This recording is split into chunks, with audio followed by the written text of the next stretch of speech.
Oh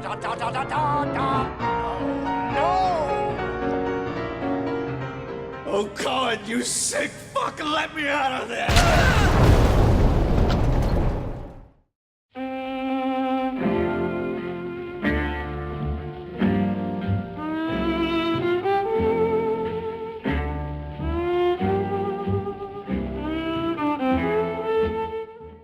Hi, and welcome to another episode of Rediscovering Rapture, our video analysis series of the video game BioShock.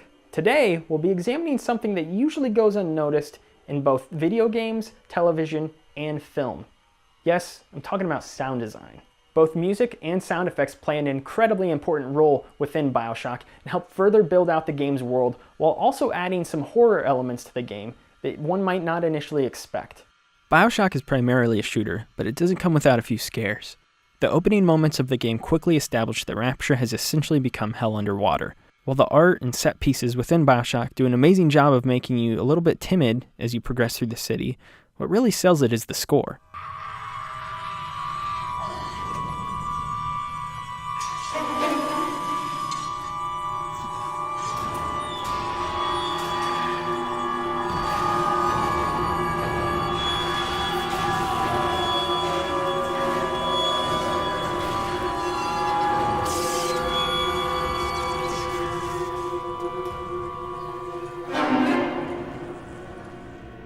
BioShock's original soundtrack is composed by Gary Scheinman and contains vast usage of dissonant sounds.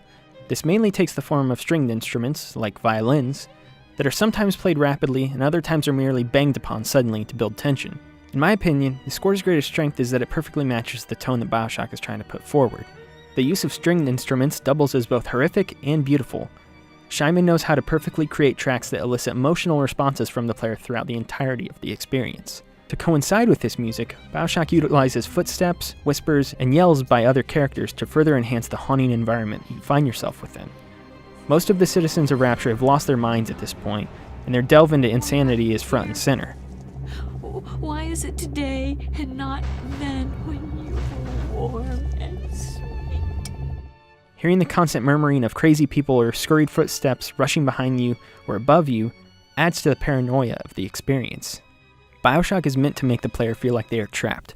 Creating an environment that is surrounded entirely by water, and then hearing shrieks lying around every corner builds up tension and gives most players a heightened sense of nervousness.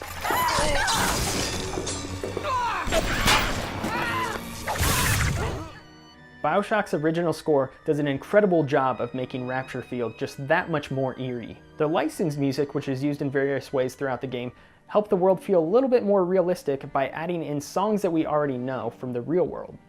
Throughout the course of BioShock, you'll occasionally hear a variety of tunes that might sound familiar. These songs often can be heard in the distant or are being emitted from a nearby radio or phonograph. One of the most notable instances of licensed music is Django Reinhardt's rendition of Beyond the Sea, which plays subtly as we first enter a bathysphere to travel to Rapture in the game's opening. The music is serving as a sort of siren song meant to lure you into the city and begin the experience.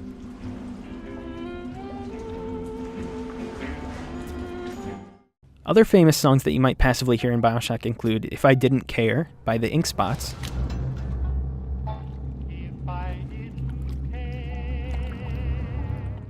Papa Loves Mambo by Perry Como,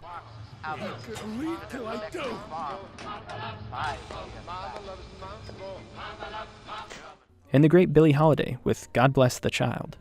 God bless the child that's got his own. There's also a rather brief but memorable sequence later on in BioShock where we kill multiple characters all while Tchaikovsky's Waltz of the Flowers plays in the background.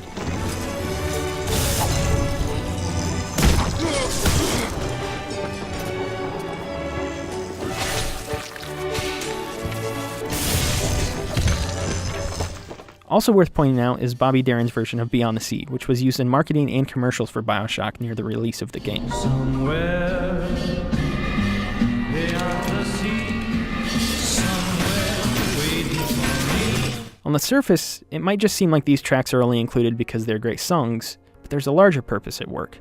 In episode 1 of this series, I mentioned how Ken Levine, the creative director of BioShock, wanted Rapture to feel as real and as lived in as possible. Despite clearly being a fictitious city, adding in these songs that are already well known gives the game a better sense of realism, and subconsciously makes Rapture's existence seem all the more feasible. As you can see, or I guess hear, music and sound effects are a vital part of not only BioShock, but a variety of other entertainment mediums. It's the attention to detail and sound design that makes Rapture feel more like an asylum that's run by the inmates rather than a once utopian town. Without the score and licensed music that are found within BioShock, I'm thoroughly convinced that it wouldn't have had the same emotional impact on me and a variety of other players when they first played the game. On our upcoming final episode of Rediscovering Rapture, we're going to be going back to a time before BioShock released. That means we're going to gain further insight into how the game was created and the studio that's behind it. The development of BioShock is an interesting one, and that's something we'll get into next time. Until then, see you around.